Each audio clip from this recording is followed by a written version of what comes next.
When we're brewing beers, we use lots of this stuff, grains. Could be malts, could be oats and rice hulls and various other things in there.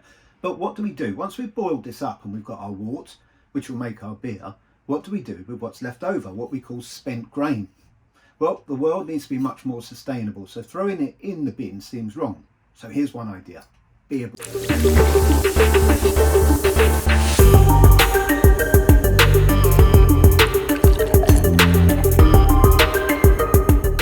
This is what we have left over. This is our bag of spent grain, and in this particular case we've got 2 of these left over, and this is full of wheat malt, it's got pale malt, it's got rice hulls in there and flaked oats. So all the good ingredients, and you can see them being mixed together here dry in the first place because we're making up our mash for the beer. Put that into the mini brew, that boils that through, takes all of the goodness out of it and makes the wort, which is that nice liquid you see at the bottom. That's going to make our beer. But the grains then at the end of it, we're wondering what to do with. And this particular beer is what I'm trying to make with that, the Hazy Jane. It really is an amazing beer, and you can see what we get after this. So I'm making my own version of this, and I hope after about 25 days I've got a beer. If it's anywhere near as good as this, I will be over the moon with it. But it's the leftovers that we're concerned with in this case. It's all of them malts and rice hulls, and I'd like to make a loaf of bread with them. So I use my Panasonic bread book and my Panasonic bread maker to make it. And here we have, just in the book, they've always got that recipe.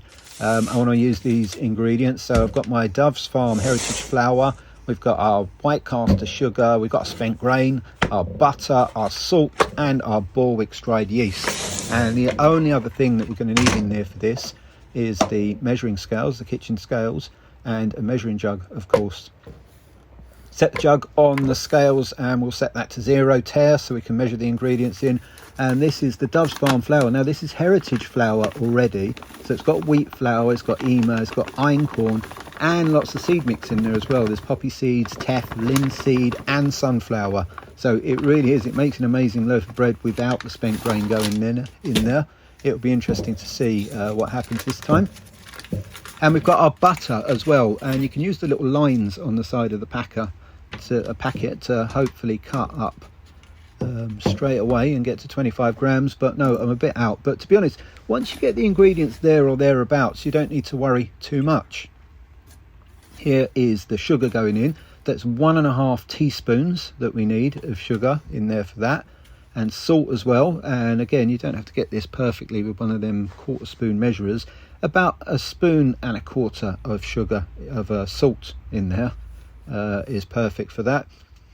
Then the water for this particular one is, for the large loaf, it's 350 millilitres of water in there. Just check that in the jug, that's a bit right. And now we've got all of our ingredients ready together to put them into the bread maker. Now, the thing I love about this is that you just fire the ingredients into it. No pre-mixing, nothing needs to be done. Just the mix of the flour and the salt and the sugar in there, the butter in on top, just put the water in on top. And this, our special ingredient this time, this is our spent grain. I just kept a whole tub of that. I didn't really know how much to put in. And the final ingredient, the special ingredient, is the yeast. And it's the yeast, this is the magic ingredient, the same one that we want to put into our beers to turn all of the sugars into alcohol and make that lovely flavour that we love in our beer. And in the bread, it's the magic ingredient as well to make all of them, make the dough rise and all them air bubbles inside there. So here you can see it. We just fire everything in there, shut the lid. Just press the instructions of what one we want. I press for a dark crust on that and press start. And 4 hours, 5 minutes later, you come back and there is your perfect loaf just sitting there ready for us and waiting inside. So I'm actually looking at this and I'm really impressed with how it's turned out. So I just tip that out onto the top and you can hear a nice bang as that hits the tabletop. That crust is very thick, very dark. And yeah, I'm just really impressed with how this has come out. This looks like a really nice loaf, but you know, looking like a nice loaf isn't maybe enough. It's got to taste like a good loaf as well. So I should put this on a wire rack and just let it to cool, ready for the morning, but I can't resist cutting into it just to see what it's like. So yeah, really happy with that crust and the way it's gone. And look at that, it's just so soft inside. You can see all of that grain that's in there. It's made a pretty amazing loaf of bread. So I'll